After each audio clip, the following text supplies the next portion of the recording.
Alô, você tá mal, bem mal, mas muito, muito, muito mal. Tão mal que você não dorme. Aí vem um rapazinho e vira pra você e fala assim: ó, meu bem, você acha que você tá mal? Mas dá uma olhada naquele povo ali, tá pior que você, não tá não? Aí você vai lá, você olha e você fica bem, assim, de boa.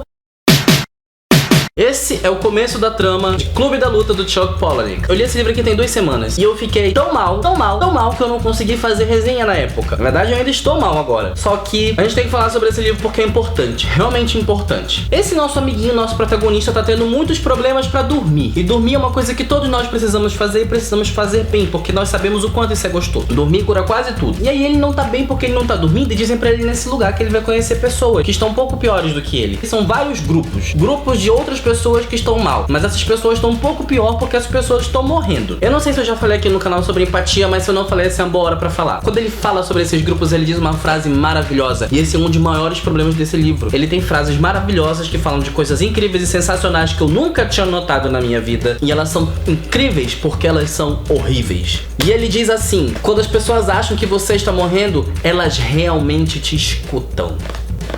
Sabe o que é empatia? Empatia é aquela maravilhosa arte de poder se colocar no lugar do outro para acompanhar, sentir a dor do coleguinha e assim ter um pouco de compaixão por ele. Quando eu li essa frase, a única coisa que eu consegui pensar foi: tem muita coisa errada nesse negócio, minha gente. Se elas só conseguem ouvir as outras pessoas de verdade quando elas estão morrendo, as pessoas têm um problema muito sério de empatia. E aí quando esse cara consegue falar e ser ouvido, começa a tirar várias coisas que estavam atormentando ele, magia branca acontece e ele fica bem. Ele pode voltar a dormir. Olha que coisa linda. Se esse livro acabasse aí, ele já seria incrível. Mas ele não acaba. Por quê? Pra não machucar. E eis que surge Marla Singer, também conhecida como Helena Bonham Carter. Helena Bonham Carter também não está bem, assim como o nosso amiguinho, coleguinha daqui. Ela também tá mal e ela também tem uma frase maravilhosa que eu nunca vou esquecer na vida. A filosofia de vida da Marla é de que ela pode morrer a qualquer momento. Assim como todos nós, não é mesmo? A grande tragédia pra ela é que ela nunca morre.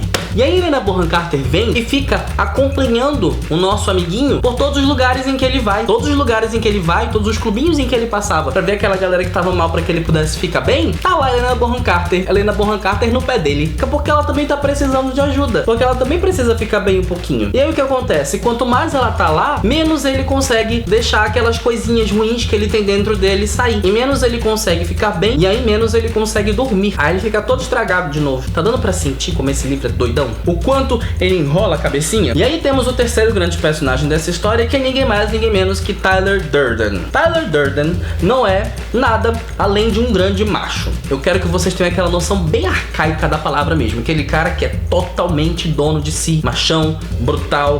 Pra ajudar a vida de vocês, eu vou chamar o Brad Pitt pra fazer uma pose. Vou fazer um adendo pra dizer que eu adoro a cena em que o nosso protagonista conhece o Tyler Durden aqui no livro. No filme nem tanto, mas no livro é muito legal. O apartamento do nosso amiguinho, do nosso coleguinha, explode inteiro. Bum! E ele fica sem ter um lugar pra onde ficar. Ele vai chamar um amiguinho dele, um coleguinha que ele conheceu há pouco tempo, o Tyler Durden, e vai morar na casa de Tyler Durden. Quando ele faz isso, o Tyler Durden resolve fazer um pedido pra ele. Ele fala: tudo bem, desde que você me dê o soco mais forte que você puder. E aí começa a luta física do Clube da Luta. Mas eu não quero falar da luta física do Clube da Luta, eu quero falar das outras lutas do Clube da Luta. Tyler Durden, por sua vez, também tem uma frase muito maravilhosa que nunca vai sair da minha cabeça. Ele diz assim: nós somos uma geração de homens criados por mulheres. E eu fiquei muito tempo encucado com isso, eu fiquei horas encucado com isso, me perguntando por que isso era um problema. Porque afinal de contas é muito normal que homens sejam criados por mulheres, não é? Aí eu fui pesquisar muitas coisas sobre esse livro, e eu encontrei um texto que, se eu não me engano, tá no Papo de Homem. Eu vou deixar o link dele aqui embaixo, porque ele contribuiu pra deixar minha cabeça ainda mais louca do que ela já estava. Que ele falava assim, ele falava que uma das críticas do livro é sobre os ritos de passagem contemporâneos, que os homens hoje em dia não têm ritos de passagem. Aí você tá olhando pra minha cara perguntando que diabos é um rito de passagem. São coisas que acontecem na sua vida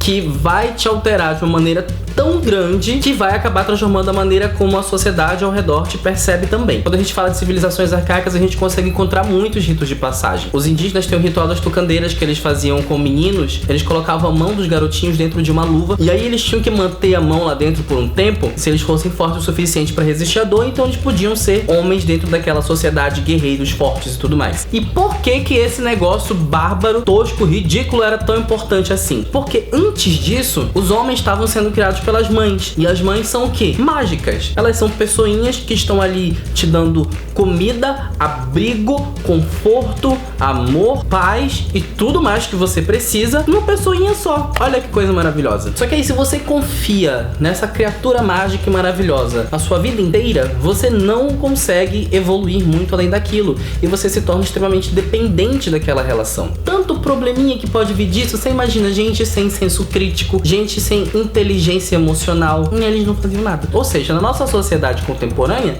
os homens não conseguem amadurecer muito, porque eles têm sempre alguma outra pessoa fazendo o trabalho emocional difícil por eles. É claro que eu estou surtando. E assim, eu fiquei muito louco com a história desse livro, porque aquela coisa de empatia que eu falei sobre o personagem principal, a história da Marla, que é muito depressiva, que tá numa tristeza enorme, que não consegue se livrar dela, e esse ponto de vista do Tyler, que fala sobre amadurecimento de homens e sobre o lugar do homem na sociedade, dentre 1 milhão de outras coisas que estão dentro desse livro. É coisa de louco. Eu não fiquei bem depois do livro, eu não me sinto preparado para nada na minha vida depois que eu li esse livro. Bom, se vocês já leram esse livro, por favor, venham ter um freakout aqui comigo aqui embaixo. Comentem o que vocês acharam dessa história e se vocês ficaram tão malucos nisso quanto eu, porque eu não tô bem. Naquela hora lá que eu falei que o apartamento do boy explode, o livro também fala de consumismo. Tem uma frase sensacional, que as coisas que você possui acabam possuindo você. E um pouco depois disso, o protagonista fala assim: eu era aquele apartamento. O nível de mind twist é: se eu fizer tudo certinho, esse vídeo deve estar indo ao ar na terça-feira, dia 15, o que quer dizer que a partir de amanhã, dia 16, até o final do mês, eu estarei no Rio de Janeiro. E por que eu estou falando dessa viagem? Porque existe uma pequena e remota possibilidade de que eu tente acordar o meu Snapchat durante a viagem. No momento atual ele é inútil, eu não tenho nada lá, nadinha, não tenho 1 segundo utilizado naquele treco. Vão ter vídeos programados aqui pro YouTube também, se eu fiz tudo certinho vai sair o vídeo toda terça e um vídeo todo sábado. Mas aí, como eu vou estar desocupado, eu vou poder usar o Snapchat e descobrir quais são as funções daquele treco, né? Talvez, se minha inteligência tecnológica chegar até lá, não é? Então, se você veio até aqui, fique de olho no meu Snapchat, que vai estar aqui embaixo junto com todas as minhas outras redes sociais. Meu nome é Gabriel Maia e esse vídeo acabou.